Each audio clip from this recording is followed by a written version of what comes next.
Malakas ang bali-balita ngayon na si Sonic daw ang susunod nating Happy Meal after ng ating Mario Kart, no? Kasi may lalabas sa Sonic 3 na movie kasama si Shadow. Sa ibang bansa, ready na. Pinapakita nila, ina-advertise na nila si Sonic 3. Pero sa atin sa Pilipinas, syempre hindi yan kagad lalabas kasi meron tayong MMFF o yung Metro Manila Film Festival. So ngayon, papakita ko lang sa inyo kung ano itsura ng toy. Yan lang naman itsura niya. May bilog-bilog siya. Siguro umiikot yan, no? Tapos tumatakbo sila doon. Pero bagong lahat ng yan, meron tayong toy na unang nagkaroon ng bilog-bilog na ganyan. Ayan, tira natin kung sino siya, no? Check natin dito sa ating Happy Meal box. Hayop din siya, no? Pero hindi siya hedgehog. Yung unang gumamit ng bilog-bilog na, ayan. At eto siya. Yung hamster!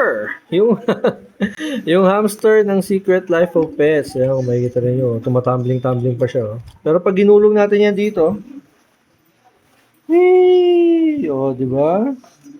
Hindi siya mahuhulog. Oh, ikot lang siya ng ikot. Alright, no? Pero okay na rin yon. Okay na rin na ganito yung toy nila. Kesa naman sa ganito. Naalala niyo pa ba to?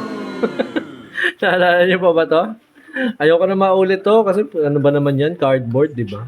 So hopefully hindi na siya maulit na ganito. 12 toys in total. Hopefully hindi ganito at sana makapunta nga siya dito sa Pilipinas lahat ng yan. Hanggang sa muli! Papara papi!